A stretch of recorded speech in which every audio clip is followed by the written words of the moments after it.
What's going on, you guys? It's be your boy Scotty by Nature TV, and we're here for a brand new episode of Yes for the Mess, where we talk about celebrity gossip, hot topics, and all things reality TV based. I hope you guys are having a wonderful, wonderful Monday, and I intend on doing the exact same thing.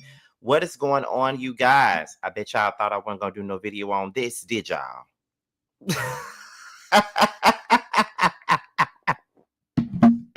I bet y'all thought I wasn't coming to do no video about this. I bet y'all thought that I was just going to be quiet about this and I was just going to pacify my friend and all those things. I bet that's what y'all thought. But guess what? You thought motherfucking wrong if that's what you thought I was going to do. Okay. Now, let's be clear. We do have an interview with one of the people that we're here to talk about.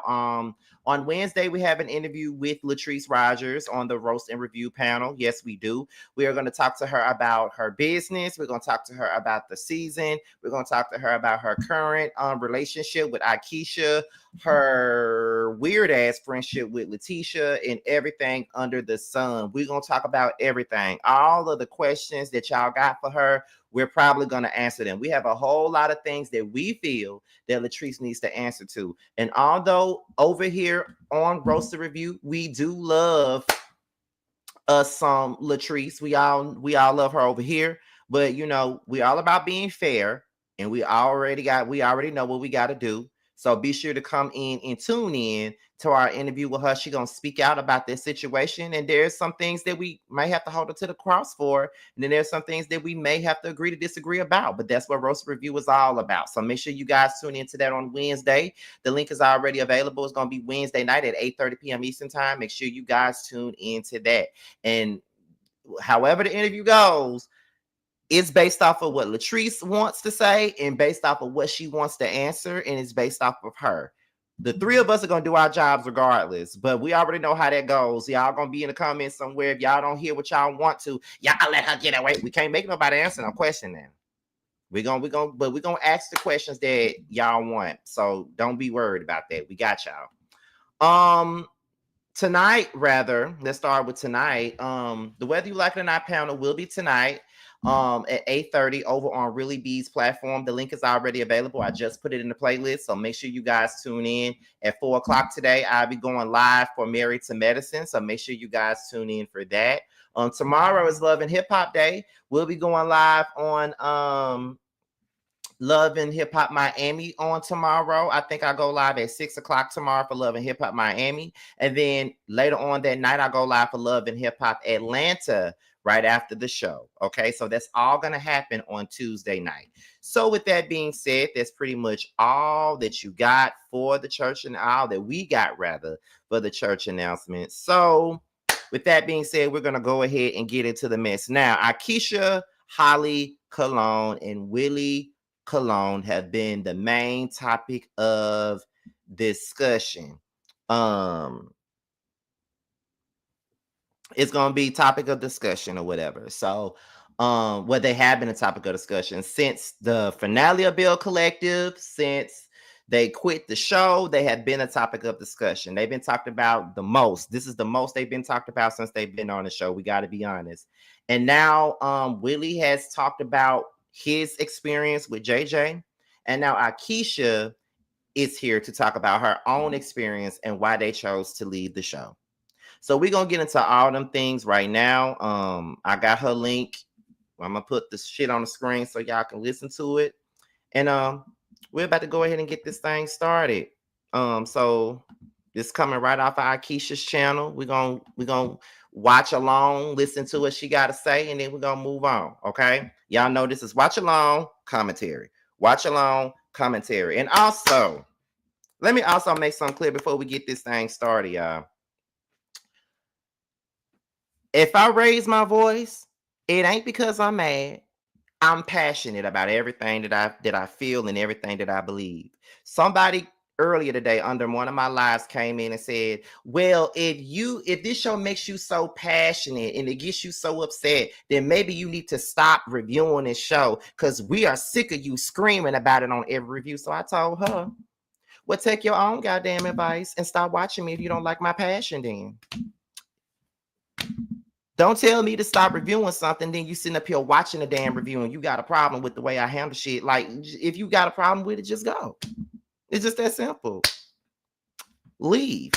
And then when I said that, she was like, well, I watch I love your other reviews because I actually like you, but don't worry, I'll leave. And I'm just like, okay, well, go then. Like, people can't come at me with shit and then expect me not to have a response. Like, you can't come at me and then talk about what you sick of and all this other stuff. Where if you're sick, throw up. Get the fuck on if you don't like it.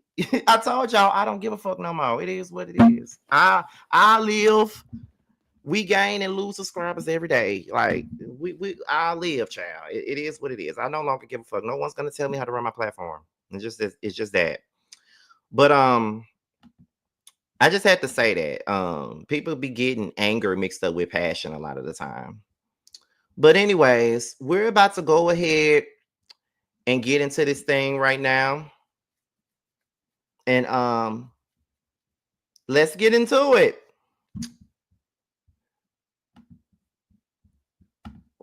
And we have a vision board party every year. So we're going to discuss that. So first finale, and then second, the future. You okay with that? Locked in. All right, so let's go. So with the finale, as you guys know, like I said, I was a part of Belle Collective, which is a show that is said to be focused on 6 Black entrepreneurial women in the state of Mississippi, particularly in the capital city of Jackson, Mississippi, which is where I'm from. It was an amazing opportunity. Like I said, I was very happy to be a part of the cast, to be asked to be a part of the show. I wanted to be a part of the show because of its focus on Jackson.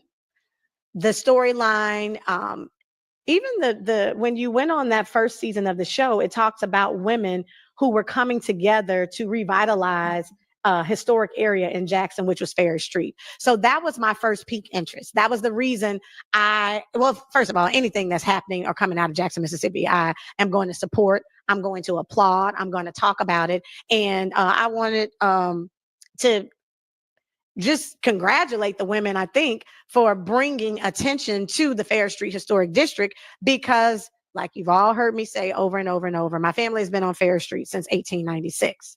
Now, Fair Street is not a storyline for me, but I was happy that attention was being brought to it in what I felt was a positive way at the time.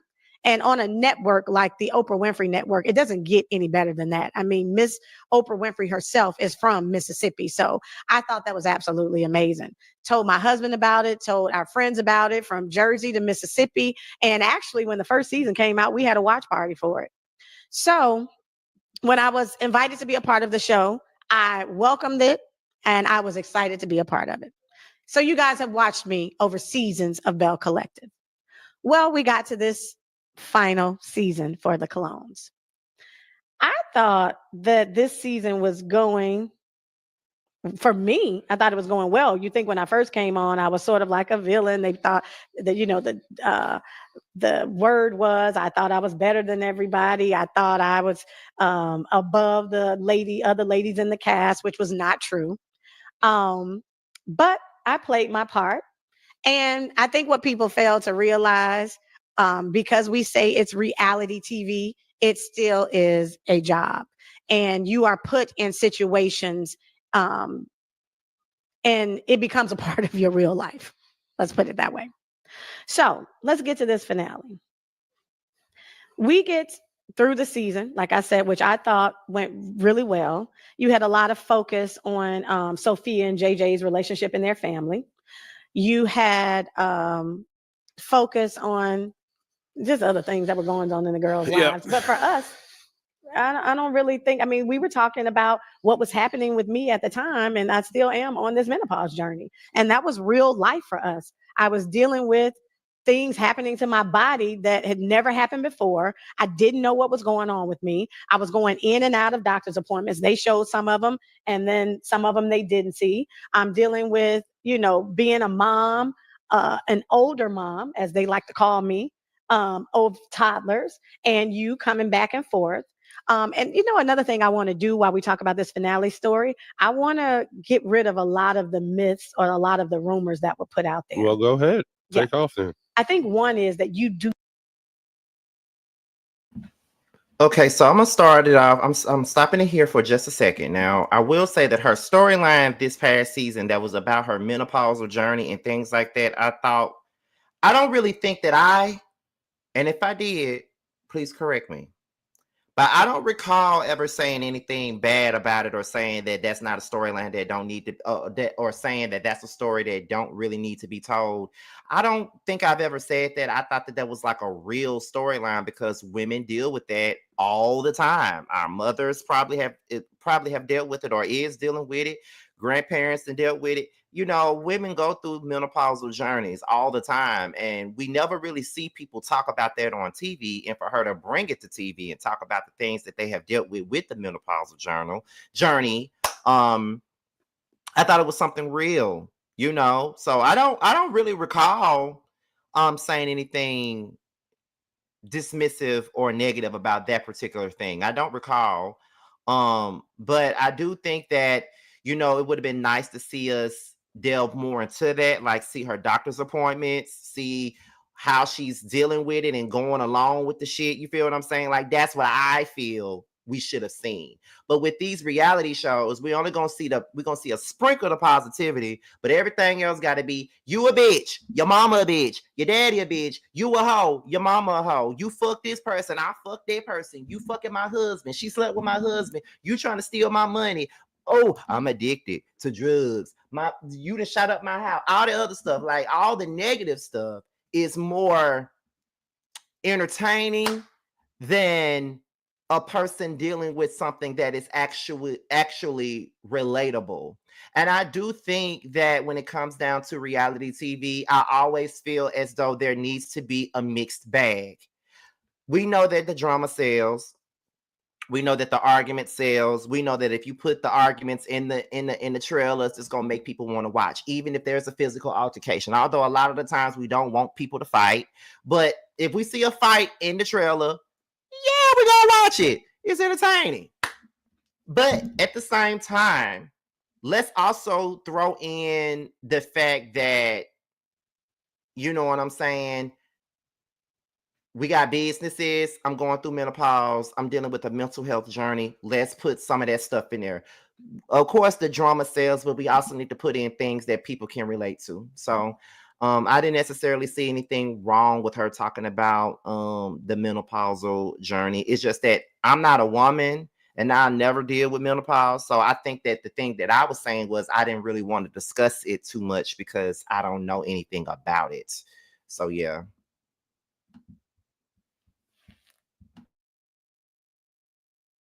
Do not like Mississippi. No, I like Mississippi. I think for that was one of the storylines I didn't. Well, that was one of the narratives that was thrown out there that I didn't like. I think I've said time after time, I very much appreciate Mississippi. I appreciate the hardworking people that are in Mississippi. I think it was frustrating, and I think that's part of your plight is that when you go to Birmingham and you're in Atlanta, you see some of these other cities thriving. It's hard. It makes you scratch your head. I'm like, why isn't Jackson right along with some of these other cities?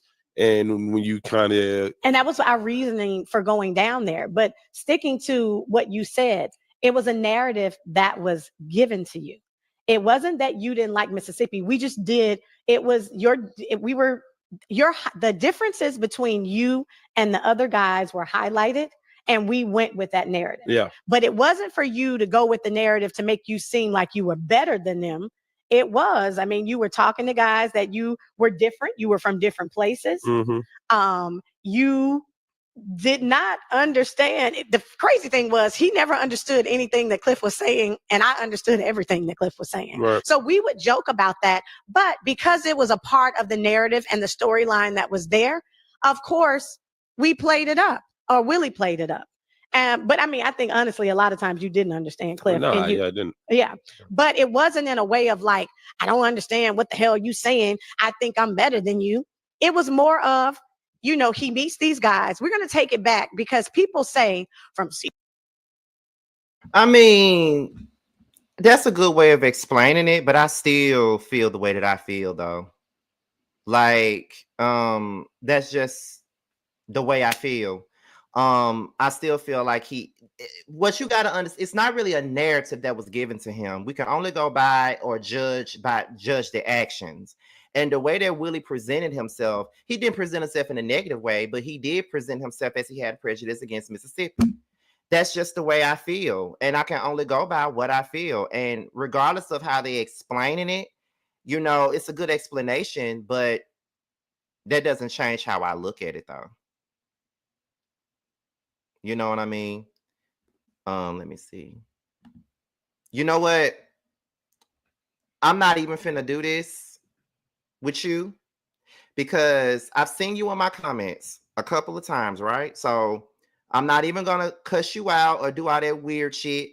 This is what I'm gonna say. Just because I feel this way does not make me insecure. I'm trying to understand when y'all say stuff like that, what do y'all mean I'm insecure? What am I insecure about? I have nothing to be insecure about. What are you talking about?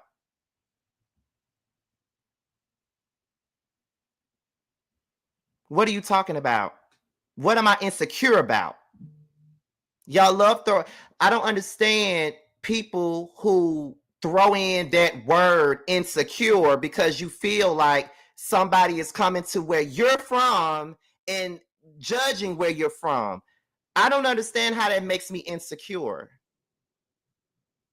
It's one thing to not understand it, but when you come in into this situation and you're speaking on where we're from, and because you don't understand it, you're giving off a negative vibe. That does not make me insecure. I'm just going by your energy. That's it. So don't come up in here telling me that I'm insecure. You don't know me. Moving right along. And as for you, okay, I ain't even got to the Latrice text message part yet. So don't come up in here telling me don't take up for this person, don't do this and don't do that, because you don't even know how I feel about it yet, because we ain't even got there. And on top of that, she does not look like a raccoon. So please stop. Don't come up here telling me what I don't need to do. But we're gonna move on. Season 2, from the beginning when Willie came on, he started making fun of them. That's not really true. They actually started with Willie. Because remember when you guys went on the fishing trip? Mm-hmm. They talked about you so bad because of your outfit. Yeah, I mean, that was... But listen, though, what I'm saying is, so it wasn't you coming out. You were going on a fishing trip where you thought you were getting ready to bond with the guys. Yeah. And so they started joning, like we say. Mm-hmm. So for you, you weren't tripping on it, because at that point, I remember you coming home saying, yeah, like we were throwing shots for each other. They're really cool. I didn't learn anything about fishing, but it was at that point, I think Willie, coming from a locker room mentality where when you go in, you have all these men going back and forth with each other. You don't really want to come in doing that. But when you saw the guys coming at you, you're like, oh, okay, we good. They're throwing shots at me. I'm going to throw shots at them. Right. So you thought that was where you guys were. Yes. They talked about your hat. They talked about the outfit you put together. They lit me up. It's fine. That's my point. You see how you just said it was fine. Yeah. And they thought it was funny. Yes. And truth be told, you didn't learn a shit about fishing from them, because only person knew how to fish, I think, was Cliff. Because if you watched JJ knows how and to JJ fish. knew how to fish. Glenn didn't know anything about fishing. He actually admitted that in this season 4 when he went to go visit somebody to talk about his issues with Letitia. Mm-hmm. He didn't know anything about fishing. But they joned on you. You thought it was funny. You went on. Mm-hmm. Well, when Willie talks about this rap, we go into another scene or whatever. It becomes like the end of the world. Why would he say this? Would he do this? Why was he insulting him? Willie thinks he's better. No, Willie was joning on Glenn just like you guys did with him. And if we take it back, everybody wants to know, how did the Williams and the Colognes become so close? Well, a lot of things that you guys did not see in that season 2 is the relationship that began to form between us. After that fishing scene or that fishing episode, Willie still wanted to learn how to fish. Well, JJ invited Willie out to his house because they have a pond or lake or whatever in front of their house on their property. Pond, yeah. Yeah. And so he invited Willie out to fish. Why they didn't film this, I don't know. So Willie took my best friend's husband and their sons, and they went on a weekend when we were not working, and they fished and they bonded. They did that a couple of times when we were off. That wasn't anything that they were interested in filming. Okay. But that didn't stop a relationship from building. So from that, one day Willie went out there and I was sick. And I guess Sophia asked them about me. He told her I wasn't feeling well. Well, when Willie came home, he had a plate of food, some soup, and some things that Sophia had sent me.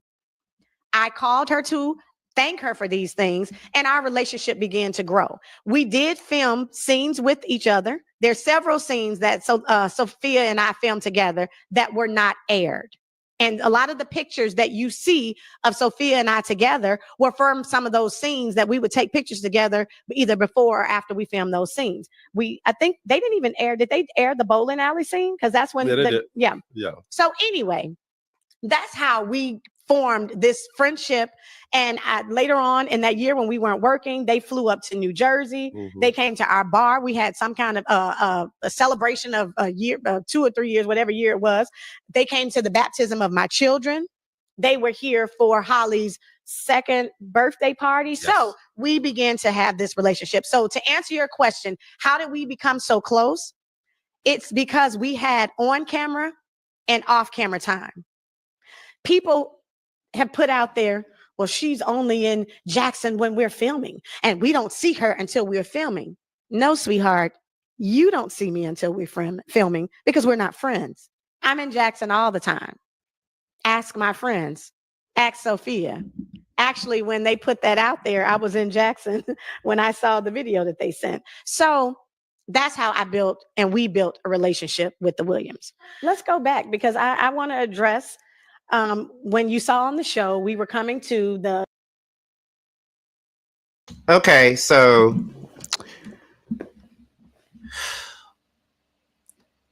like I said, and I'm gonna go right back to where I left off at because I don't want this video to be one of them videos where I'm addressing comments all the entire time because we ain't gonna do that. But I'm gonna need for people to stop trying to project shit onto me. Just because I feel a way about some, that don't mean that I'm the one that's insecure. I'm very happy that there's someone in the comments that felt like that understood exactly where I was coming from when I said what I said. And this is, she said, I don't think you're insecure, just partial because you from there. And that's exactly what it's about. I'm from Mississippi. I have siblings that's from New Jersey. They will come down to Mississippi all the time and say slick shit about us all the time. And their position would be just like Willie's position. So when I see Willie on TV, it took me back to when I would be young and my sisters and brothers would come down here for the summer. Well, not down here because I'm not in Mississippi no more, but come down to Mississippi for the summertime. And they'll just flat out talk about the way we talk, the food we eat. They thought we were slow, we were dumb. Like all of those things. And although he didn't say that, you don't have to say shit to come across a certain type of way. That's why I don't like these mental gymnastics that people are trying to play with me. He don't have to say he's better to come across like he's better, or he don't have to say he don't like Mississippi for him to come across it. It's the actions, it's the way you move, it's the way you speak, it's the way you look, things that you say. That it, like, you don't have to say it verbatim for a person to feel like that's what you're trying to do or that's what you're trying to say. So let's stop trying to throw out this word. I'm sick of people throwing out the word insecure, and I'm sick of people throwing out the word jealous. There's nothing for me to be insecure about. I show my face every day on this motherfucker, good, bad, or indifferent, so I must not be insecure about much. That's number one. Number two, it goes right back to what I said on the last review that I did on this show. That were jonesing each other, making jokes, cracking jokes. And there's only so much of that you can do with people. That is why I feel like when it comes down to people joking around and stuff like that, I always set a boundary for that because I take it personal. I'll take it fucking personal, period. I will take it personal. I'll be like, look, then, you know, so when you bring that energy into the relationship where y'all feel like y'all can crack jokes on each other, y'all can say whatever y'all want to about each other, and this and that and the third, and that's the energy that you bring. And then at some point when y'all keep on cracking jokes and jonesing on each other, then it's kind of like at some point a bitch gonna be playing too much, and then somebody gonna take it seriously, and then we're done. You know what I mean? Now we're ready to fight now. So that's why I don't really like to do a bunch of jonesing and joking, because then I'm gonna take it personal, and then I'm gonna be ready to fight. Let me look at some of the comments. I'm from up north, and I'm not gonna lie, we have this disposition that is something wrong, slow with people from the south, but it's really a cultural difference, and that's exactly what I'm saying. So I don't understand why we have people trying to throw out this insecure word around as if that's not what it is. It's more so of a cultural difference. They don't understand us.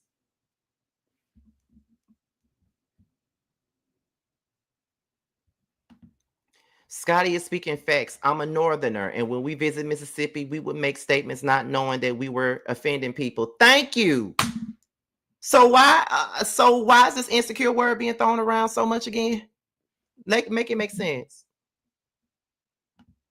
Aikisha was a compliment to balance for the show. Willie was just not a mix for the guys, which is something that production should not have forced. Really, production needs to show less of the guys. I agree.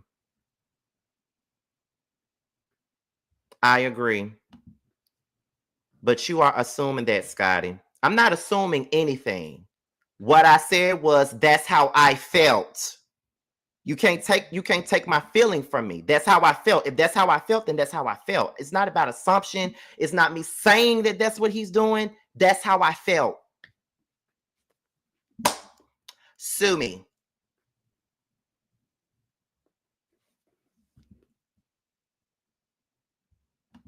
I said before, and I will say it again. JJ and Willie get along. He grouped JJ in with Cliff and Glenn when he said he can't understand them. Exactly. I know for sure that in Brooklyn, we pick on people from the South. Exactly. I don't get why people act as if there's not a such thing as the North versus the South. I don't understand why people continuously act as if they don't know what I'm talking about.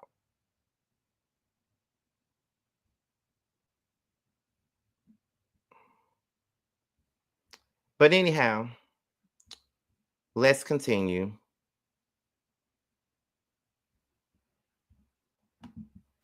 A grand opening of the Goddess Links 2.0. Yep. And and Taste. Everybody's like, oh, why did they show up 3 hours late? Honey, it's TV. We did not show up 3 hours late. We were actually there sitting in our car across the street watching when they cut the ribbon. When you pull up to your job, you wait until the boss or production or whoever tells you to come in, because we're putting the show together for you guys. And in order for it to have story, you have to have certain things to happen. So no, we were not 3 hours late. My husband, my niece, and I were waiting in the car until we were told to come in. They say they saw us driving up and down the street. Well, you saw us driving up and down the street because we were waiting to see when we could come in after we parked. And when we realized they were not going to bring us in for this particular scene, I said, you know what? I'm going to go get my children. Y'all know they say that's my go-to line. Well, when I realized it was close to 4 o'clock and you're not bringing me into a scene, I'm not going to send someone to get my children. I'm just going to go get my children myself. So I picked my children up, took my children to where my niece's children were. And then when we came back, that's when we were told we would be able to get in the scene. I was mic'd up the entire time over there listening to everything that was happening.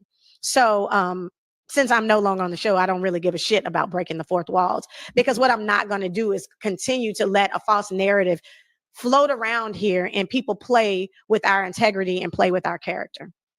So even if you want to say it was 3 hours late that we got to Goddess Links, when we came in, we still came with a great attitude and we were coming with the best intentions. I was not feeling well that day, but I knew that I was going to come to that event.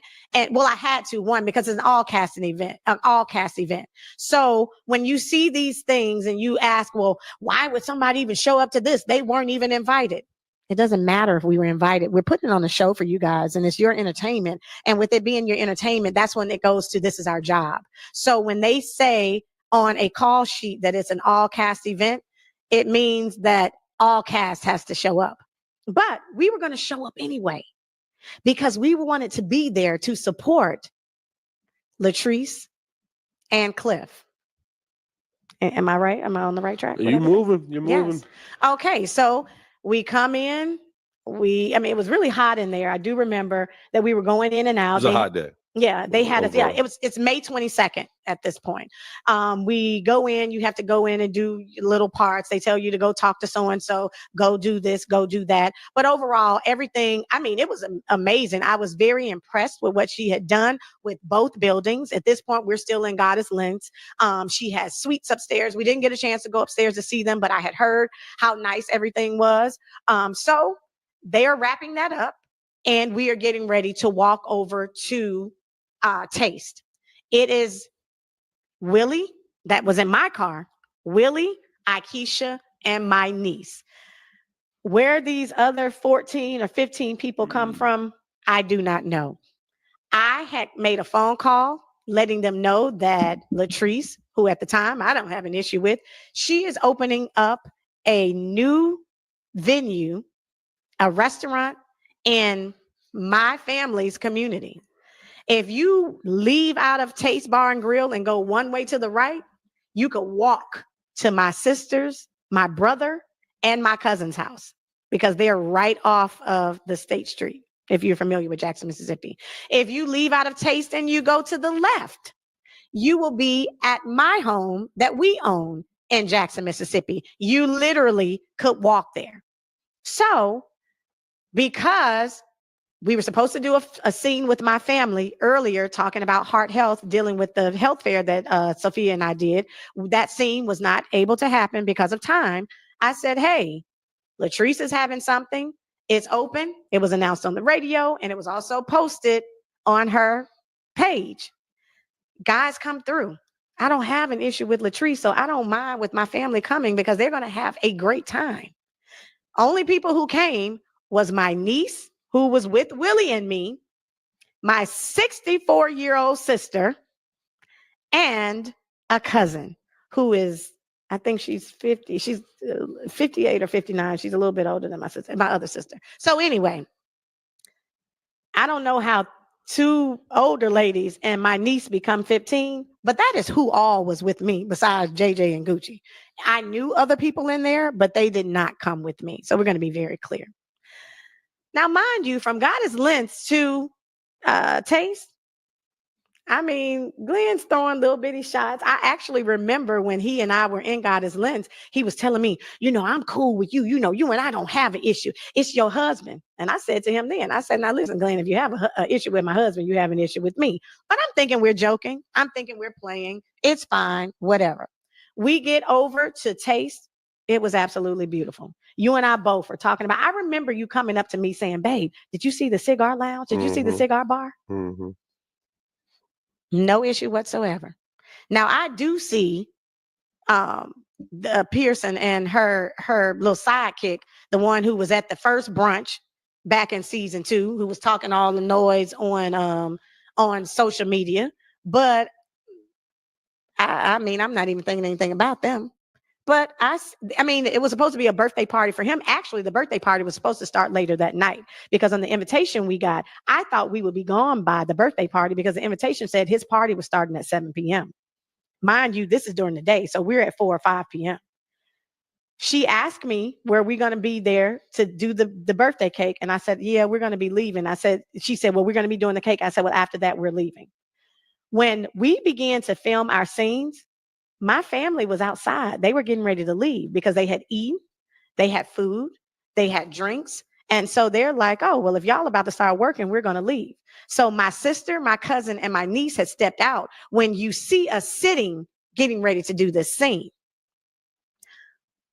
Well, what is not seen, because people think that the energy shifted when Glenn came back in the room after his change. It actually started before that. Because remember, Cliff started with you before Glenn walked back in. Sure. because he was that's when he told us he was Jesus. Yeah. I remember him saying all, and I'm thinking like, what in the heck is going, and what's going on with Cliff? But then again, Cliff is always drunk. Anytime we're coming together for a group activity, 9.9 times out of 10, he's already been drinking for 3 or 4 hours before we started. So I was just like, oh yeah, I know we about to get the hell up out of here, because I don't like, one, I don't know who the fuck Cliff is talking to. And secondly, come on, let's get this thing going. So we were really waiting for Glenn to come back in, because we were told when he comes in, they're going to sing happy birthday and we were going to be out. Cliff comes in, which you guys see. I mean, not Cliff, Glenn, excuse me, because I want to be very clear. Glenn comes back in and you extend your hand saying like, happy birthday. He was like, hey man, happy birthday. And then that's what you guys saw. You're seeing bits and pieces of the guys going back and forth, back and forth. And I'm really wondering and looking at Willie like, what the hell is going on?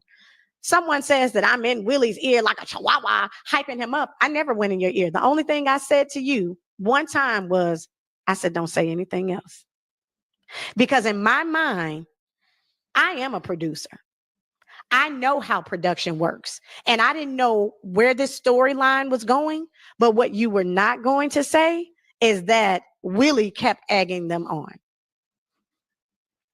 So it continues to go. You guys saw it escalate. They broke it up. We go outside. All of that you guys saw. When we get outside, well, on the inside, what they didn't see, the girl in the pink was my niece. That's who came with me. And she told me, she said, TT, we were outside. I heard my uncle arguing. I heard my uncle stand up. And she said, the only thing I thought was, he is in there by himself. He didn't have anybody. Everybody else in that place was either family or friend to Latrice or Letitia. So that's why she came in. That's why you saw her standing in the background. And that's why she came up. Now, do I think my husband needed me or my niece? No. But like I've been very clear all along, when my husband comes to Mississippi, I will never, ever allow anybody to disrespect him, because I know he is there because of me. And at that point, we felt very disrespected. Okay, so here we go. First things first, I know there's some people in here and a lot of y'all are feeling like she's not letting Willie talk and she's doing all the talking. But we got to be fair about this and be like, well, Willie has already spoken about his side of the story already. He's already talked about it on his own podcast with JJ. So he's already talked about it. And maybe Willie just don't want to talk about this shit no more, honestly. I mean, Aikisha really ain't came out and said anything really since she quit the show. She ain't really said nothing. So in my mind, I'm like, well, she only speaking right now because she ain't really had the chance to speak, and it's her show, so why not let her speak? Willie already did that. Now, I will say this. Judging by the shit that Aikisha is saying, there are two conflicting stories going along. And being that I was not there, I cannot pinpoint who's lying, who telling the truth. All we got is Aikisha's story, and we got Latrice's story. Now, according to Latrice, Aikisha came in with a boatload of folks. Okay. But according to Aikisha, all she had was a couple of people in her crew. It wasn't a boatload of folks. It was just a few people. Just her niece. I think she said her sister. I think her mama maybe. Not, was it her mama or her aunt? Somebody. I know it wasn't that many damn people. That from based off of what Latrice and Letitia were saying, it was a boatload of damn people. But hearing Aikisha say, I don't know where this boatload of people come from, because I really just had about 2, 3, 4 people with me. You feel what I'm saying? And, you know, Aikisha said that it was on the radio. So if it was on the radio, maybe it shouldn't have even mattered how many people was brought into the facility, to be honest. If it was announced on the radio, because listen, I live there. Well, I don't live there no more, of course. I have to keep reminding myself. I live in Atlanta now. But at the time, I was still in Mississippi. Now, I wouldn't know if they announced it on the radio or not, considering the fact that Scotty does not listen to the radio anymore. Scotty, the radio that he listens to is right here off. I listen to Apple Music. I don't listen to the radio. So I wouldn't know if it was announced on the radio or not. However, I do know that Latrice did post it on her Instagram story. That's how I do know about that. So so on the outside looking in, it had to be a situation where people saw it on the social media. Somebody heard it on the radio. It was an open to the public thing. There'll be cameras there. Y'all come up here, get something to eat. Look at my place, whatever. So even if she did bring a boatload of people, if you opening up a business and you trying to get your stuff off the ground and you want people to see it and it's like a little soft grand opening, then it don't matter how many people I bring. We here to patronize your business. So it don't really matter. It don't really matter.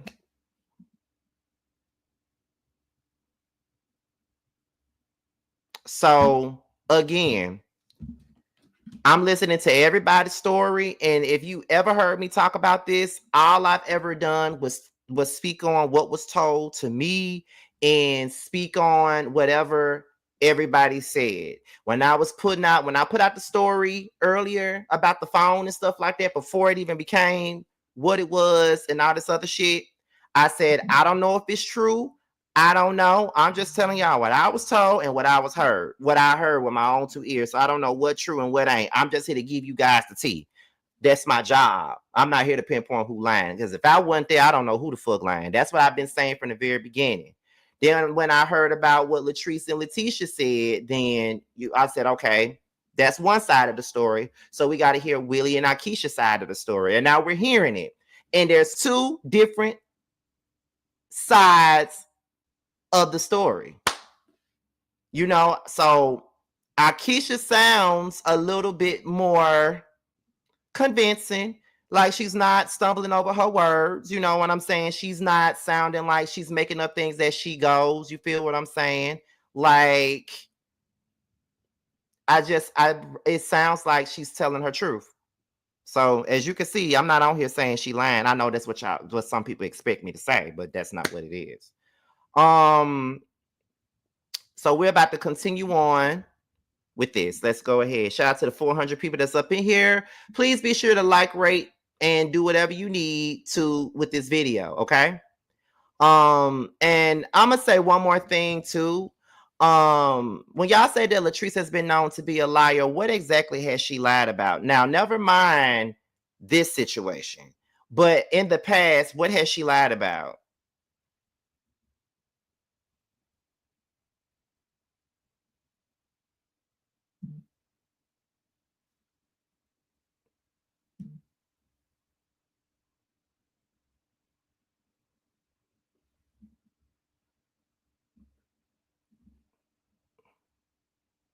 Okay.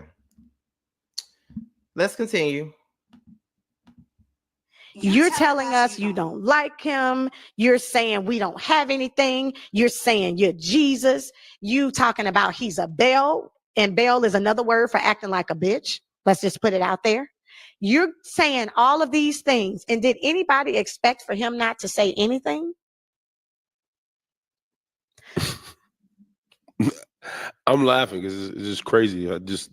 Everything's flat. Playing it back, yeah. yes. And Glenn says F you. I say F you to Glenn, and then she says whatever to me.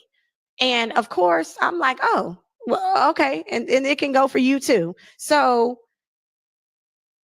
Okay, now this is the part where I'm going to stop at just a little bit right here. Okay. So when she says the situation that came about with Cliff and Glenn, not Cliff and Glenn, Willie and Glenn going back and forth. And, I think Glenn said, fuck you to Willie. And then Aikisha told Glenn, fuck you. And then that's when Letitia said, well, fuck you too.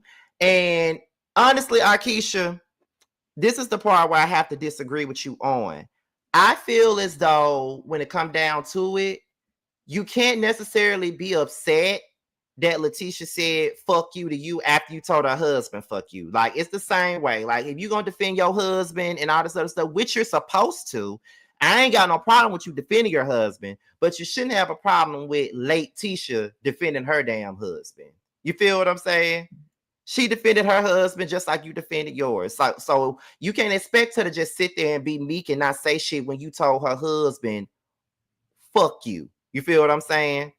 It is what it is. And listen, I'm not going to sit up here and argue with y'all about Latrice at all. I'm here to tell y'all, I'm here to give commentary on this story. And I just feel like the only reason why y'all trying to give me all this heat about Latrice is because I know her. And I'm not on the show. So if you want to give heat to Latrice, you go to her Instagram or her Twitter to give her the heat. I'm not Latrice. I'm Scotty. Let's continue. And there was, the people around them. So when these girls come out, my niece is thinking that it's a continuation of what was happening inside. So it goes on from there. They start firing off. It's broken up. There's no one out there but Willie, Aikisha, and my niece. Where these other 14 or 15 people come from, I don't know. But you know what was funny to me?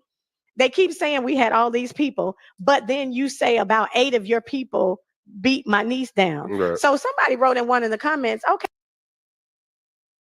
Well, she does have a point there. Okay. Okay, I asked y'all like maybe about 10 minutes ago what Latrice lied about, and I moved on. How am I not being fair to Aikisha? I'm trying to understand when was I not being. I've been fair to Aikisha this whole life. I've been fair to Aikisha this entire life. What are you talking about?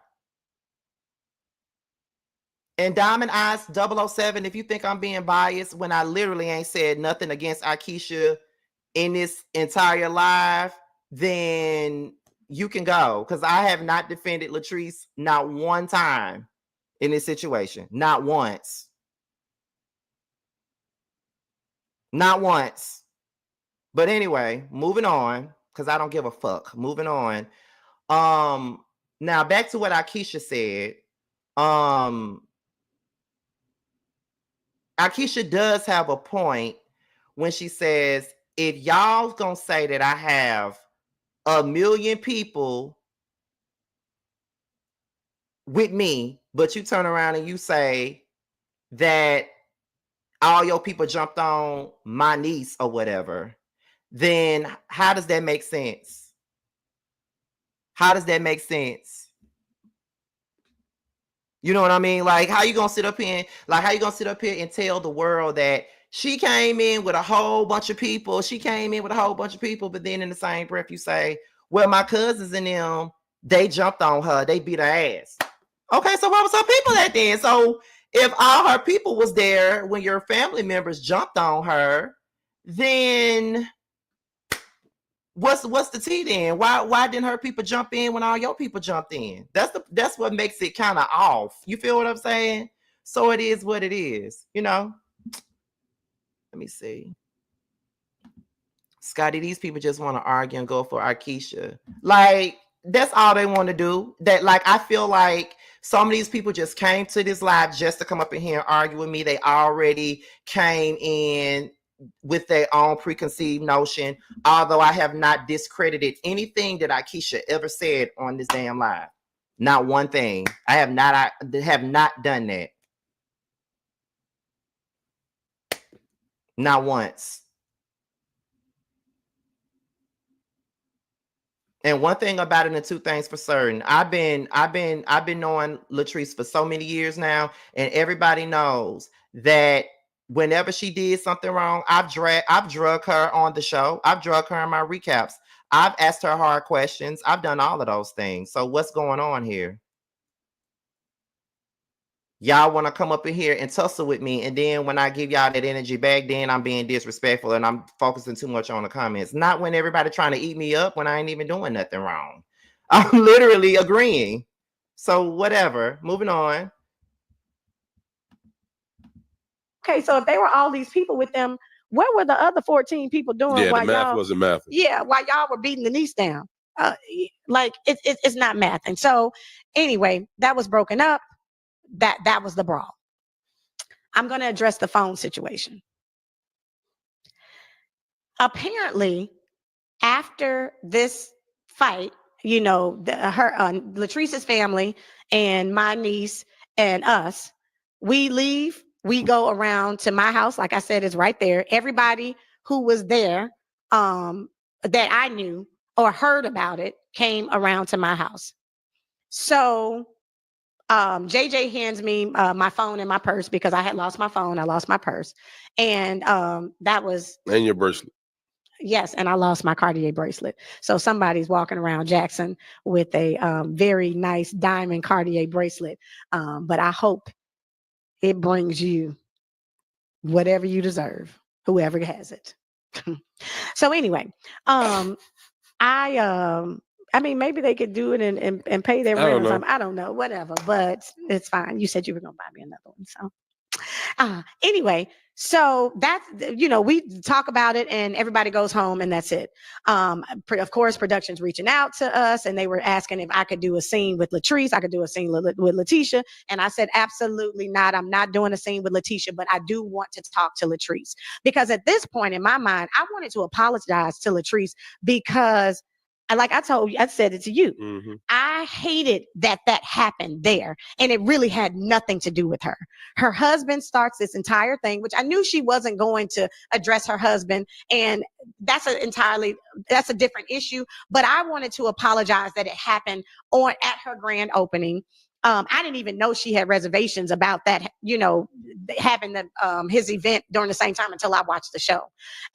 So they tell me that she and I were going to meet at 11. Then they called me back and say we were going to do it at 1. Then they called and said she couldn't do it. We were going to have to do it later. And then they said, well, we're not, things have changed. She's not doing it at all. And I said to Willie then, Latrice is talking to Letitia and she's trying to convince her not to have a scene with me. So I call her.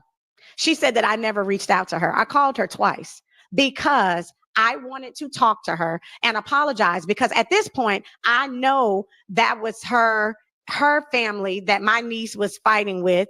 And, I wanted to say, listen, I didn't even have an issue with that because one, my niece didn't know who your people were. Your people didn't know who my niece was. They were holding it down for you just like she was trying to hold it down for me and did.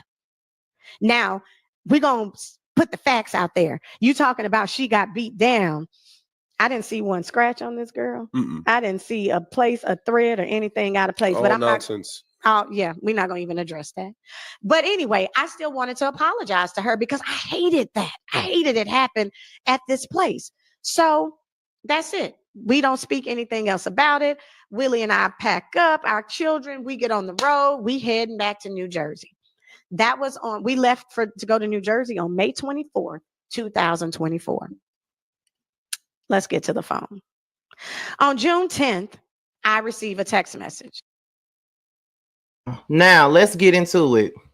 Now, people in the comments, they've said just now, wait till you get to the text message. Well, let's be clear. I've been seeing the text message before they came out. So let's be clear. I've been seeing these text messages. Like, that's how I knew about the phone because I seen the text messages a long time ago. They were sent to me from a third party. I've been seeing the text messages. I was aware of everything that she said to Aikisha in those text messages. However, I got to talk about it now because Aikisha has leaked these text messages out now and it's up for discussion.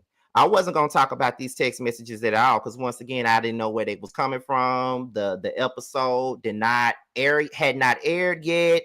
I didn't know what was going on. But what I did do was talk about this phone and talk about this situation between Latrice and Aikisha, only because of the fact that Latrice had already mentioned it on Carlos King's show. So I wanted to bring more of what happened and what she was talking about in my video. So that's the reason why I talked about it. But I didn't put out any text messages because once again, that ain't me. I ain't doing it. I ain't that type of person. I ain't doing it. However, now that it's out, I have to talk about it and I have to address it on my show now because I have to talk about it.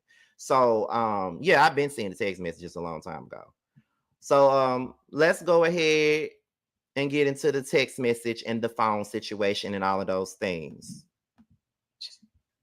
I'm going to put these text messages up on here so you'll be able to see and read everything for yourself, because they did show portions of the text message on the show, but it was out of context. So on that text message, it says, I was told production gave you my nephew's phone. We want that phone back ASAP. And, just the tone of it, I was like, whoop. I said, wait a minute. I was like, a phone. And she said it was given to your cousin or whoever that was with you, and da, da, da, da. Well, I had never heard anything about the phone. This is my first time hearing anything about about production giving a phone to someone in my family. I call her. Everybody wanted to know what my response was. I don't do a lot of texting. They want to call me the old bitch on the show. I'll take that. I don't like texting. So when I'm reading this, I call and I said, hey, she was like, hey, girl. I said, what are you talking about? I said, what about this phone? She's like, production told me that they gave my phone to somebody in your family, your cousin or one of those, whoever was with you. And I said, well, what did she look like? She said, the one who had the braids. She had on the pink, the one with the braids. I said, oh, that's my niece. She said, yeah, well, she gave us the phone and I need that phone back. I said, well, yeah, you had said something about ASAP, girl. I said, don't put that in the text message with me, because the tone was coming. She was like, well, oh, I mean, maybe I'm not saying ASAP, but I'm just saying we really want that phone back. She never said that he had passed, which, I mean, you didn't have to tell me that. But she was just saying she wanted the phone back. And in the text message, she sent me an address of the last time they pinged the location. It said 3 weeks ago, and we're going to put all of that up. 3 weeks ago, it was at an address. It wasn't my address, but it was on my street. So I said that to her. I said, well, that's not my address, but I'll call my niece and I'll ask her if somebody gave her a phone, because I hadn't heard, she didn't say anything to me about a phone. So she said, okay, hang up. Now, what I can't remember, because I don't want to be lying, I don't know if I called her that night or I called her that morning, but I did call her. And I said, do you? I don't remember. Yeah. No. So I called and I asked her, I said, hey, did somebody, one of the production people give you a phone the day that the fight happened? Because this was 3 weeks ago. That happened on May 22nd. We are June 10th or 11th. And she said, oh, yeah. She said, remember you were saying you lost your phone. She said, but they gave me a phone. She said, but when I got home and asked you about your phone, you said you had your phone. JJ had your phone. And I threw that phone out the window because I guess it was one of theirs. And I said, oh, I said, yeah, well, she was saying it's her nephew's phone. So we hang up. I'm like, well, shit. I mean, she was out there fighting. If she realized it wasn't any of our phone, what the hell she looked like holding on to a phone? Did you think she was going to drive back up the Taste and be like, well, I know we've been out here fighting, but I found they gave me somebody's phone. Is it one of y'all's? So at this point, that's it. I've never seen the phone, never heard about it, never had it. She said she threw it away. And then she was saying they pinged it. So in my mind, it kind of made sense, because if she threw it out, if she threw it when she was driving off or whatever, it still would have been somewhere in the area. So hell, listen, we don't have the phone. We were getting ready to go on our anniversary trip though, because I honestly didn't think anything else about it after I talked to my niece. And then she sent me the message. Hold on, y'all. I got to take this comment because this is someone. Do they think that you sit and talk to Latrice daily, Scotty? I see a few people asking you to ask her questions. Just wondering. Well, first of all, thank you. Thank you, Chick, because you know me personally too. I guess that's what they think, but I don't sit around and I don't talk to Latrice every damn day. And I purposely do that. I do that purposely. I don't talk to her all the time. I don't talk to her every motherfucking day.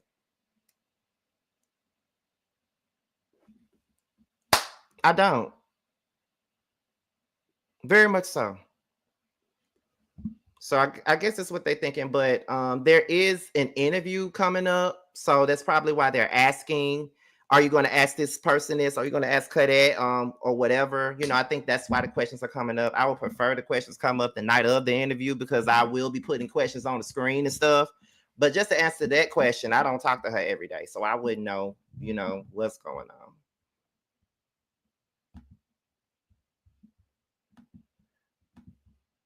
On that Friday, because I remember we were out, but I was coming back to pack. That triggers my head, because our anniversary is June 17th and we went to St. Bart and Anguilla and stuff. So we were packing for that.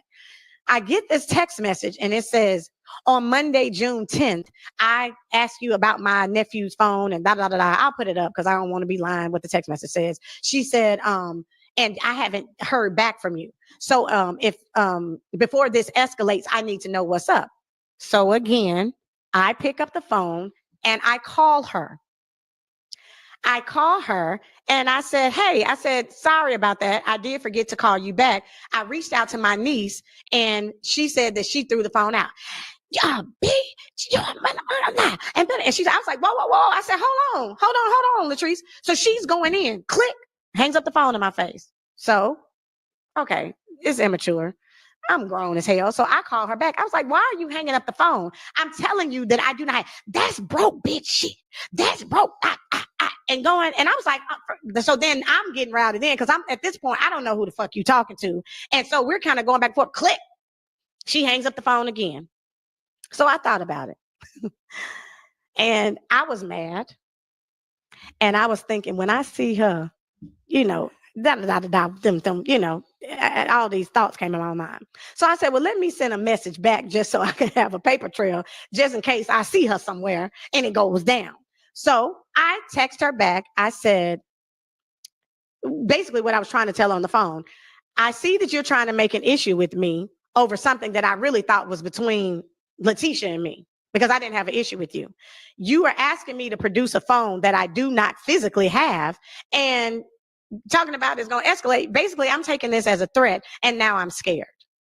So I left it at that because I just, I'm afraid at this point. I'm afraid that something's going to happen. So she writes back and she's like, girl, F you, and da-da-da-da-da. And she goes, y'all, her text message back was so long that, it took me like literally, I didn't even finish reading it that night. I read it the next day, but it was absolutely disgusting. She got after it. Whatever she felt about me, us, and whatever we got going on, she dumped it all out in that text. And I could not believe it because I had no idea that this girl felt this way about me. Yeah. From antique face to, you unaccomplished, nothing.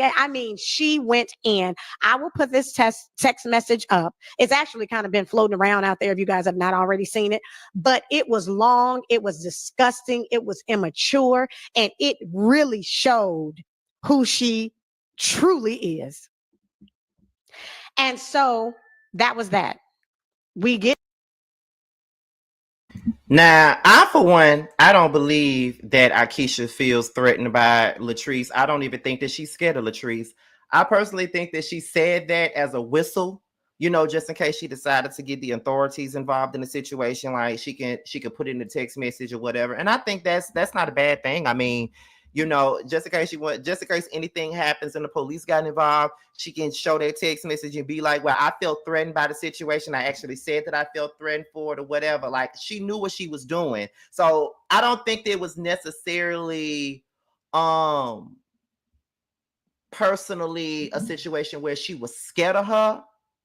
But I think that it's one of those things where she did that to pretty much, it's like a dog whistle type of thing, pretty much.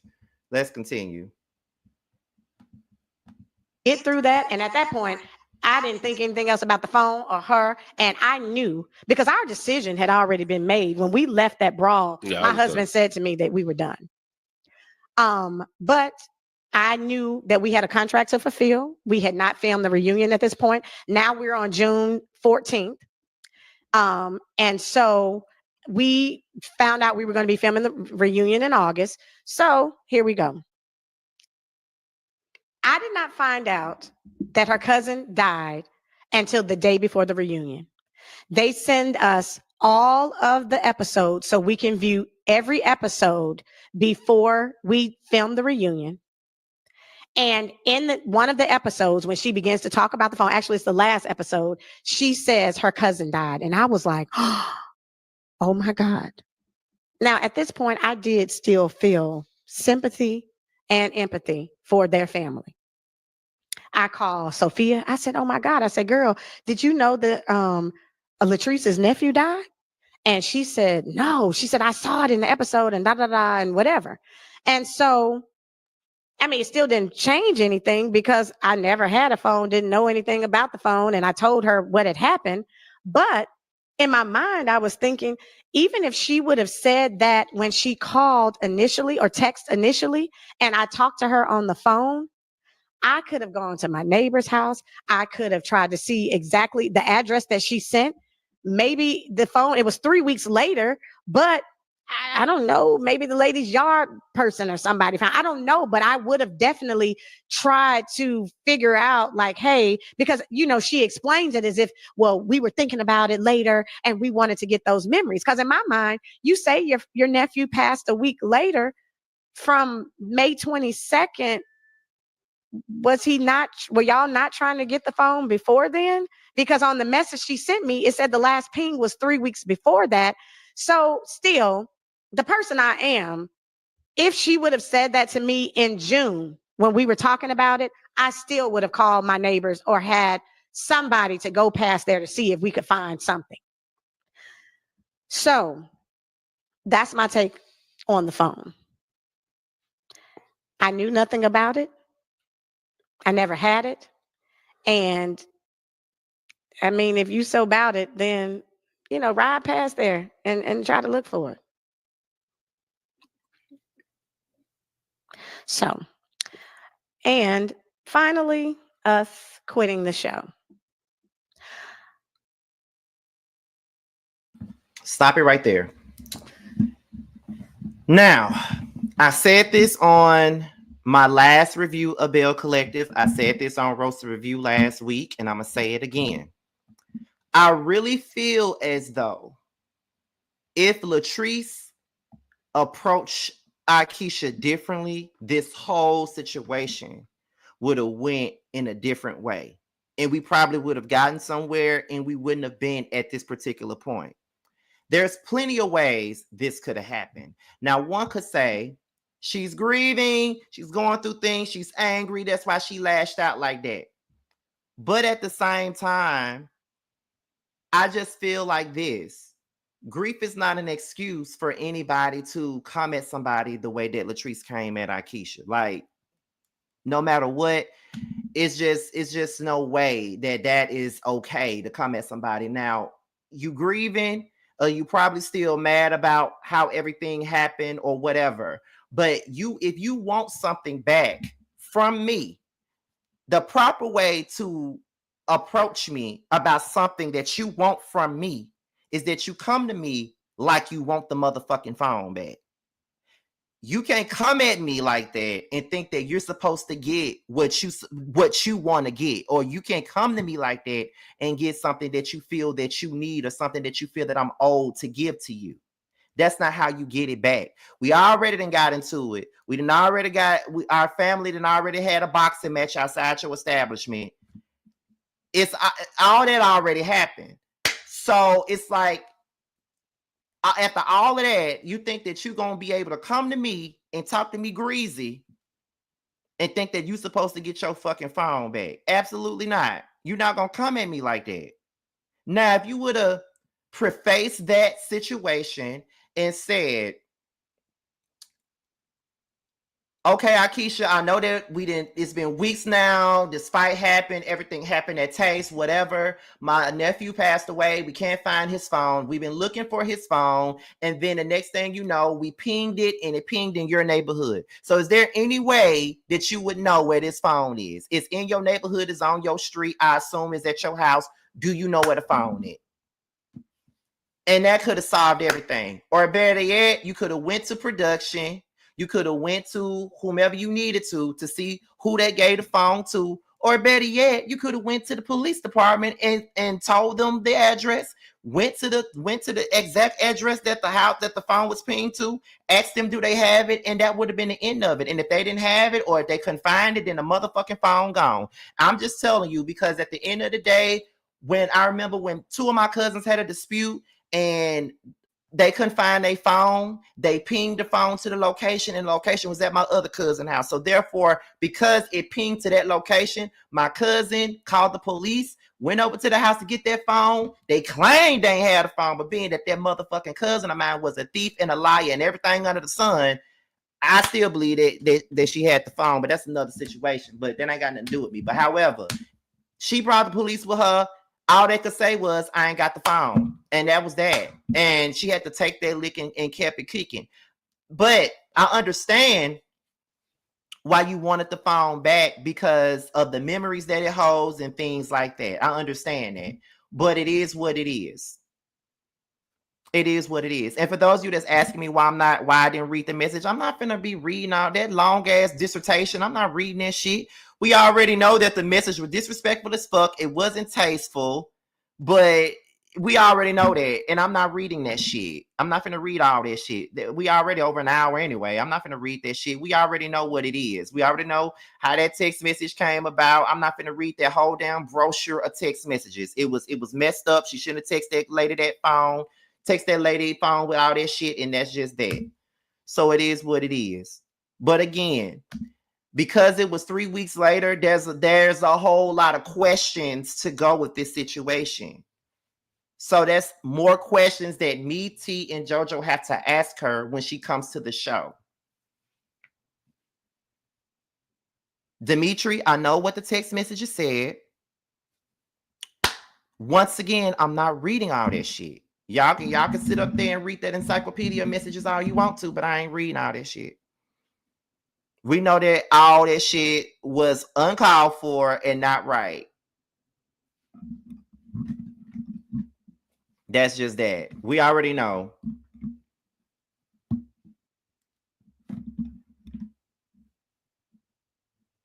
So it is what it is. Now, it's the 3 week, it's the time frame of it all that makes everybody question, okay, well, it's been 3 weeks, so why didn't you ask, about the phone then? Why you didn't do it then? Or whatever. Why you didn't do it then? Why you didn't do it there? You know what I'm saying? And that's a question that we're going to have to ask on the interview because it don't make sense. It's a lot of inconsistencies when it comes down to the situation, and we got to get to the bottom of it. And as I said, I've been seeing the text messages, but it's a lot. I can't say that it was a lot of stuff that was missing. When I saw those text messages, it just looked like Aikisha wasn't texting her back.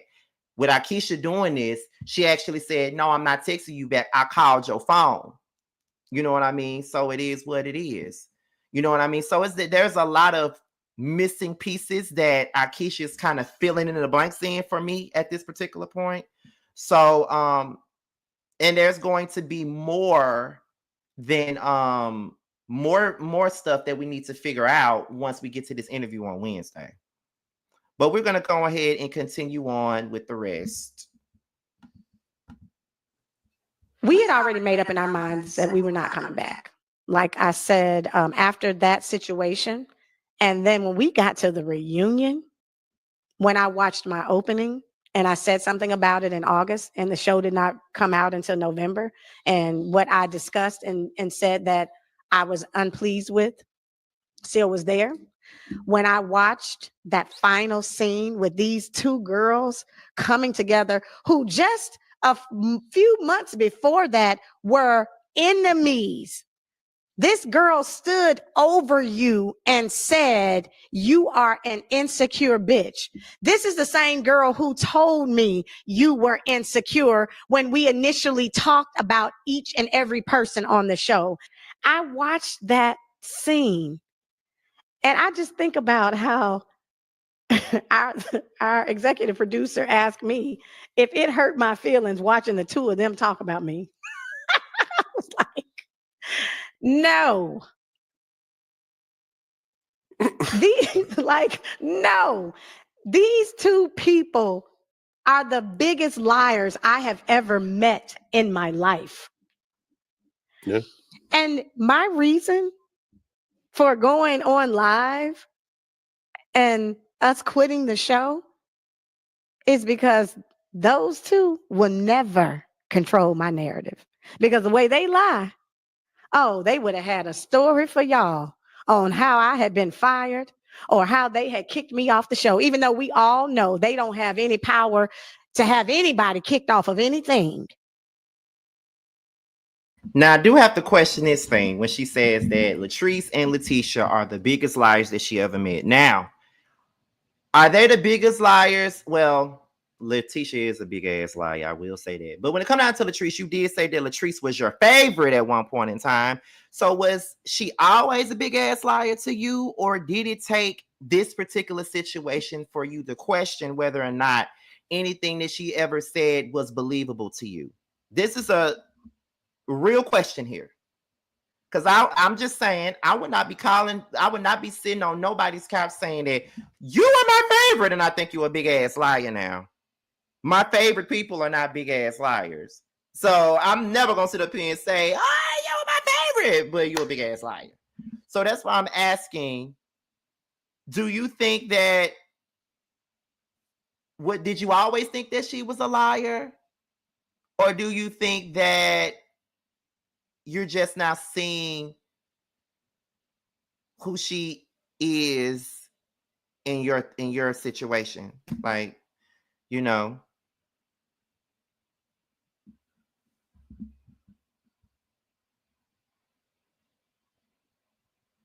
if she was deceived, then I can see her saying that it makes sense. Okay, that's all I'm asking. I'm just asking.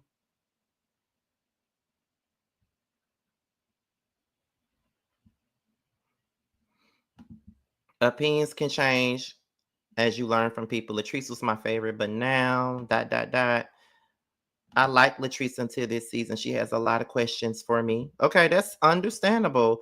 But here's my thing. There's certain situations that happens on reality shows, and I've seen it happen time and time again, where something happens and then everybody turns on the person and now they no longer like them and things like that. And then there's, another situation where now, because somebody was in this situation where, they really wasn't the most favorable person in the world, but now they are, and now everybody's jumping on the bandwagon. I've seen all that happen. And my thing here is that no matter who I know or who I like or don't like or who's my favorite or who isn't, I can see things where I need to see them. And regardless of me knowing certain people and seeing what they do on this show, it ain't gonna change my opinion on them, and it ain't gonna change how I feel, because I know this person outside this show. So how I feel is not gonna make me feel any differently about them. But however, I do have my opinions, and I have stated my opinions. And Aikisha has never been my favorite on this show, but I'm not gonna sit up here and really make it seem like she was completely wrong about how she felt in the things that she said or her feelings or anything, because she wasn't. So I'm not gonna say that. As far as people saying that Latrice was lying when she agreed that Selena gave Gucci a seat at the table, she wasn't lying about that at all. Now I know that we're upset with Latrice about this phone situation, but we're not going to make it seem like every single thing that this girl did on this show was a lie, because it's not a lie. Now I'm not going. Y'all can have y'all opinions about Latrice all y'all want to, whatever. That is absolutely okay. I cannot take that away from y'all. But what I'm not going to do is just like allow y'all to say that everything that this girl has done on this show was a lie, because it's not a lie. Selena was asked to be on this show first, and she wasn't gonna do the show simply because of her son's death, and she recommended So Gucci to Latrice. And as you saw on the show, Latrice was the one who ushered So Gucci in. It wasn't a lie. Everybody around there knows that.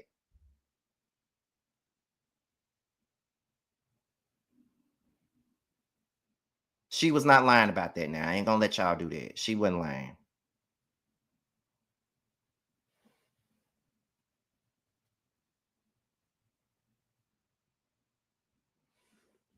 Well, her marriage really ain't got nothing to do with what her situations is with these girls. Like, I can't speak on her marriage because I ain't in her marriage, and I don't even know her husband, so I can't speak on that.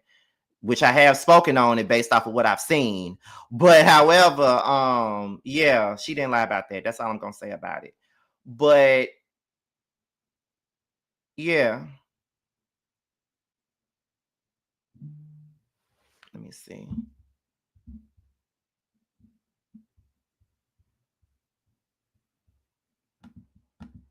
But They are never held accountable for anything they do. So why would I let people in this free world think that they were the reason that I was not a part of something that I was asked to come back to, that I know that I gave a lot to, that I know I'm one of the main reasons a lot of people tune into this show. And yes, I said it.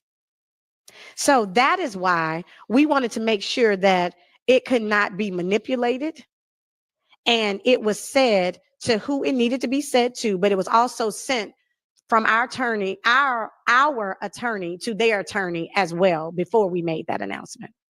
So that, my friends, do you have anything to say about this? No, I know you said a whole lot. I think in this, and I said it even on my podcast with JG, the Why Willie podcast. My overall summary, and to put a period on it, is you have a decision. When you watch the circus, you can't be the ringmaster. That's Carlos. So you have to figure out, who do you want to be. You can either be the animal or the clown. Mhm. And I think we chose collectively to be neither. Yeah. So we walked out of the circus, and that's the reality of it. I think we can continue to harp on who said what, how it happened, but the end of the day is, we're not going to play victim to something we signed up for, even though we was asked to be on the show. And I also think it behooves us to understand, to anybody else out there who wants to be a part of reality TV, you have a choice. You know what it is when you sign up. You understand what's a part of it. I think as we sit back and we kind of move on to greener pastures, we realize so much more could have came from the show. So much could have come from the show. Excuse me. So that's what's frustrating, that even with the mess and the drama and the theatrics, there still could have been a lot of good collectively we could have added to the show that was never exploited. And I think that's the most disappointing part of the experience, that we never, even though we talked about what we wanted to do and how we were going to achieve it collectively between it was just 4 couples, 3 or 4 couples, we could have promoted Jackson, the community, our storylines in a way much better light. And this is the thing that kind of frustrates me when people do these shows, and then when it's not what they want it to be, then they say, oh, we're so disappointed. I hate that it went that way. You're on a reality show that's centered around a bunch of women. They're supposed to be bosses and all this other shit that they say. And it's a bunch of women. You know there's going to be cattiness. You know it's going to be drama. Do you really believe that the positivity was going to outweigh the negativity? Let's just call a spade a spade. That is those are one of the things that you have to understand when you sign up for these shows. It's going to be more bitter than the sweet when it comes down to it. That's the thing that I don't understand. Even with me and the shit that I signed up to do, which I don't know if I'm on it or not. Y'all will know, I'll know, y'all will know, whatever. I already know what it is going into it. Drama, bullshit, might be a little bit of positivity somewhere in the middle of it, but I already know what it's going to be. And if it's too much for me, if I were to make the shit, if it was too much for me, then I get the fuck up and I go. It's just that simple. And I'm not going to get on here saying why it wasn't what I thought it was going to be. No. And when you sign up for these shows, you already know what it's going to give. It's just that you got to know how you're going to maneuver through this situation. These reality shows is not here to provide any positivity. And we already know that, especially a show produced by Carlos King.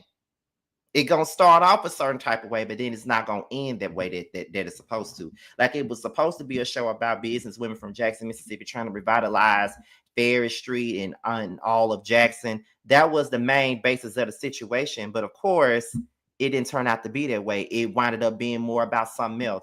Love and Marriage Huntsville was supposed to be about real estate and business. But did you really believe that it was going to be about real estate and business with a name like Love and Marriage Huntsville? It was about love and marriage, drama galore. That's what it was going to be. Then it's another thing where, you know what I'm saying? It's like, even with R&B Divas, it was all about, oh my God, we got these washed up divas from the 90s. We're going to put them on a tour together. It's all about us doing a tour together. But it turned out not to be they never did go on a fucking tour. It turned into cattiness, and that's the way it goes. Y'all should know this by now. Let's not be fooled now. Y'all should know this by now.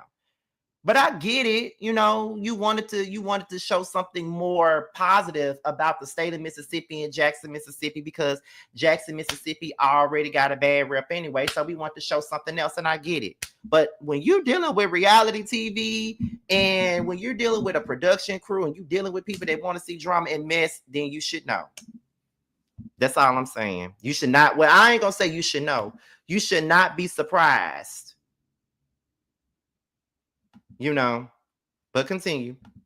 And all that kind of got chopped off the table, and we just, we kind of just showed a product that was women fighting, messiness, da da da da da, and me, about to go damn near toe to toe in blows with Glenn. And I say this, and I'll continue to say this: the best thing that happened that day was that nothing actually happened. Yes. Between Glenn and I.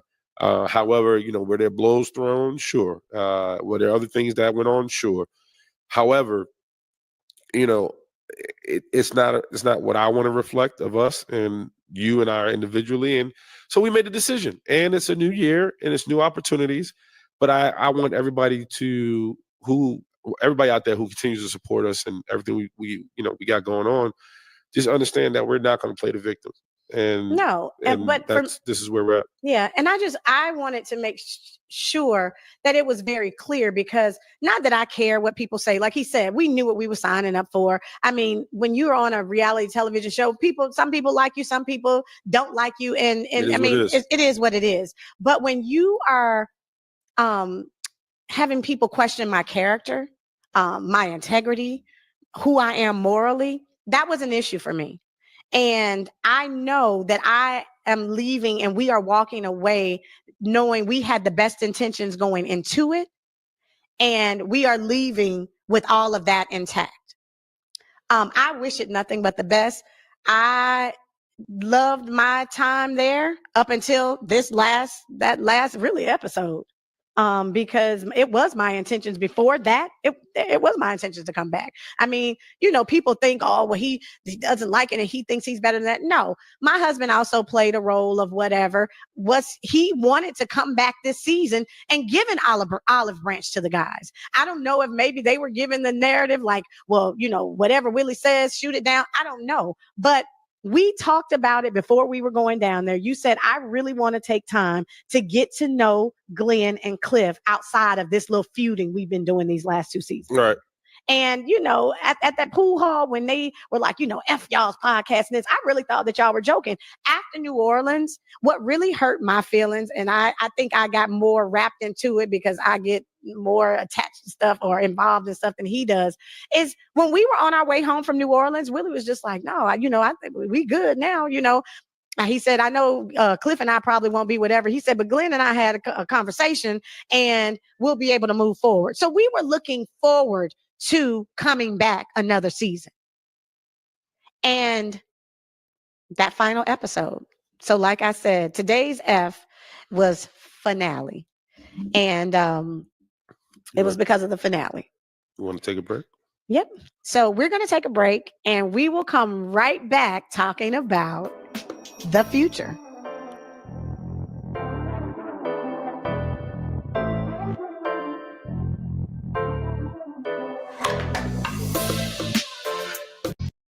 Is future.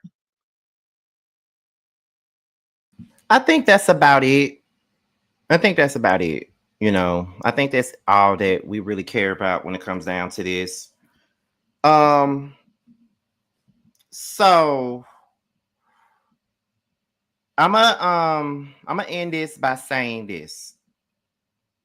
I think that when it comes down to this show and everything that has transpired, I don't think that anyone is perfect, anyone is innocent, anyone is an angel, and anybody is a saint, anything. I hate the fact that people are going to make Belle Collective. I really hope that people don't make in the future make Belle Collective difficult for me to review. I really hope they don't. And what I mean by that is because of what I know and who I know, people already came up in here ready to attack me from the moment I started this live. I didn't even say anything. I let the video play. I didn't say nothing against Aikisha. People still came up in here trying to attack me before I could say anything. Don't even know what I'm thinking. Don't even know what I'm feeling. Don't know anything. Just assume that I'm just gonna be up in here going up Latrice's ass and dragging Aikisha and all this other shit. So I'm really hoping that moving forward, because I'm gonna continue to review Belle Collective regardless of anything, because that's it showcases where I'm from. I'm gonna continue to support the show. I don't give a fuck who's on it. But I really don't want nobody to make this shit difficult for me to review. You know what I'm saying? Like, that's what it is. Ain't nobody got time for that. We already dealing with that on LAMH. I'm not finna deal with that on Belle Collective. So that's one thing. Number two, I will say that listening to Aikisha's side of the story, it was a lot more insight than we had before. Well, I can't speak for nobody else, but it was a lot more insight for me than I had before because we only heard one side of the story. We heard Willie, and then we heard Aikisha, and then we heard Latrice and Letitia. So it did give me a little bit more insight, and it did fill in the blanks for certain parts of the story that I didn't know about or anything like that. Now, next up with Belle Collective for me is the interview that Roasted Review is doing with Latrice.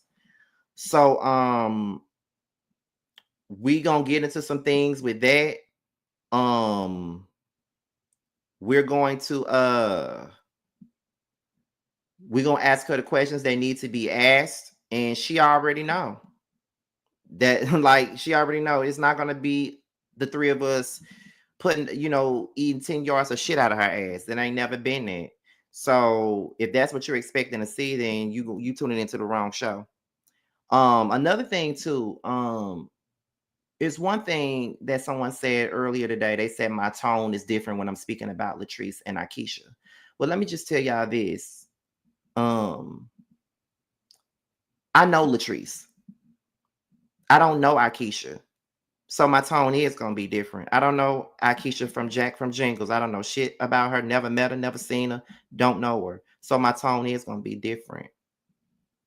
But however, it doesn't matter what the tone is. What matters is I gave an unbiased opinion. That's what matters. And if you didn't see that, then something is terribly wrong with you, with your hearing, something wrong with your eyesight. Because I didn't big Latrice up at all in this whole thing. So yeah. So that's pretty much all that I got from it. We had over 600 people in here. I hope you guys, regardless of the rough start that I had, because I already knew if I don't talk about it, they're gonna say, well, Scott by nature ain't talking about this. But then when I do talk about it, then it's like, oh, before I could say anything, they ready to pounce on me. So, it's for me, it's like, it doesn't matter what I said or did, they was gonna come up with their own conclusions anyway. But that's just the basis of the game here. No one cares. So we're gonna go ahead and get up out of here because I gotta watch Married to Medicine. So I'll be back here in about 2 hours to discuss Married to Medicine, and then after that, I won't see you guys until it's time for us to do the Whether You Like It or Not panel tonight. And I will see you guys on the next one, and I'll talk to y'all later. Bye, y'all.